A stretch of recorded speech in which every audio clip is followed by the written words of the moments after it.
Good morning, ladies and gentlemen. Your dose of good news this morning. So apparently there's an article here, and it has been held back for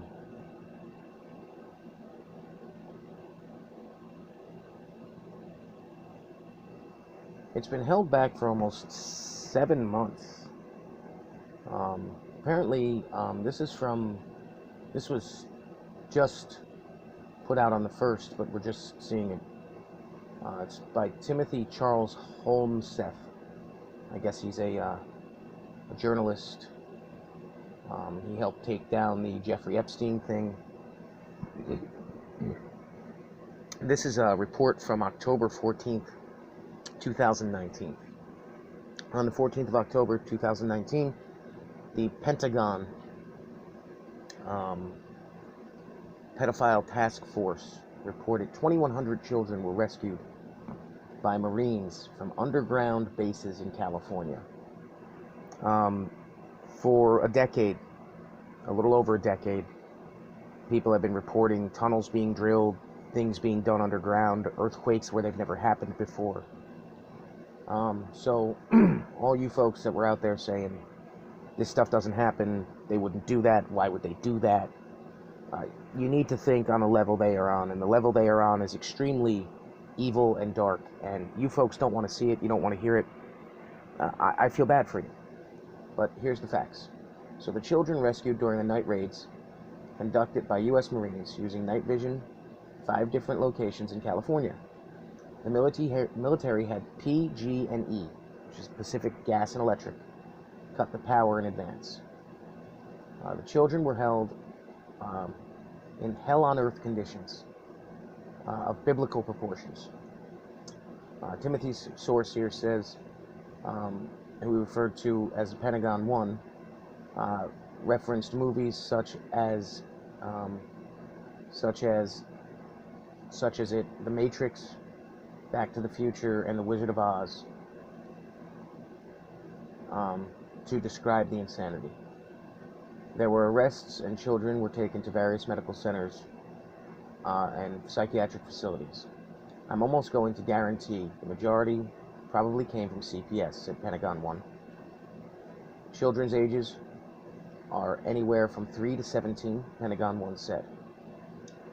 There's both girls and boys. I would say mostly girls, but there's both. All their needs are being met right now. They're being taken care of. The military has stepped up, Pentagon One said. There's both boys and girls. I would say, we read this already.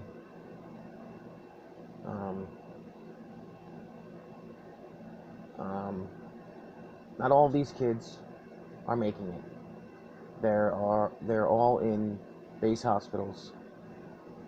They're all trying to be fixed up and made whole and get some nutrition in them, and they were in incredibly bad shape, and it's going to be a long, lengthy process to get those kids back on their feet, Pentagon One said. To investigate, to find all their parents, I mean, it's going to be a freaking nightmare, Pentagon One said. Pentagon One said that the operation was done under the cover of darkness. Why do you think PG&E shut the power off? That was the military telling PG&E shut the power down. They got to go in the dark. They got to go in the dark. So they went in. They went in with all night vision and all in the dark.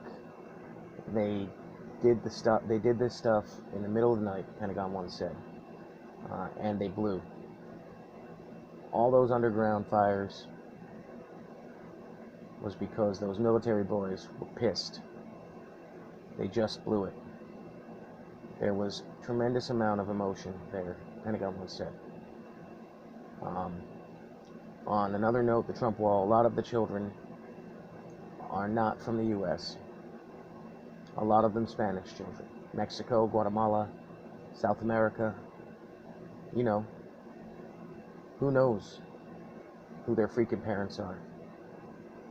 That's a big reason Trump is putting up a wall, is to protect us and everybody, Pentagon once said. This comes from this guy I've heard about. He's Timothy Holmseth is a very intelligent man, and he's not one to lie about anything. I mean, people like myself have been talking about the tunnels under Walmarts, and there was a truck driver that got interviewed by some random, American journalist. Wasn't just an independent journalist, a guy that saw some trucks going under into a tunnel, and the truck driver, I remember he said, the truck driver said, well, if you go into the bottom to the T at the tunnel and you make a left, it'll take you up into to Colorado. And this was from Texas. And he said, if you make a right, it'll take you up to DC. And if you continue north, it'll take you all the way to Maine. So the generation before me gave up their oversight. They didn't want to see what was going on. They didn't want to see the evil, because either it really turned their stomachs and they were afraid of it, or they couldn't believe it. These folks that want us to go to war with the CCP, you don't have that choice anymore. You're not the ones that are going to be fighting that war. You're not going to be the ones that are going in there and fighting 1 billion people. They outnumber us by a lot. They outnumber us 3 to 1. You don't go to war with someone like that. You attack them financially, economically. You get the world to turn against them, and then they have no choice but to bow. We don't want war. My generation does not want war. We do not want to go in and kill anybody. We don't want to have soldiers coming back that are destroyed mentally and emotionally and physically. There's some people in my generation that are completely and utterly moronic. They have no clue what's going on around them. They've put themselves in a drug-addled haze. They'd rather just get effed up and blast out their ears with music, and that's fine. You can do that, but when it comes down to it, who's going to really survive? Who are the people that are going to survive? I mean, the money isn't going to save you. Your family connections aren't going to save you. This is what's going on, ladies and gentlemen, and no one wants to cover it. The mainstream media, the people who did try to cover this, the people who tried to cover 9/11, there was a doctor, Peter Boyle, who was blacklisted from all mainstream media outlets because he brought up the 9/11 lung cancer thing and said it wasn't lung cancer. It was a different kind of cancer. No one wants to talk about it because you've been blinded. You've been dumbed down. You keep drinking the medicated water. You keep taking the pills. You keep doing the drugs. You keep just making yourselves moronic and retarded. And that's fine. You can do that. But don't expect people to help you. Don't expect people to feel sorry for you. You make your own way in this world. This is coming from a guy who lost both his parents within a year and a grandfather less than a month later. My family didn't help me. I had to get a job and had to work for what I had, and I did.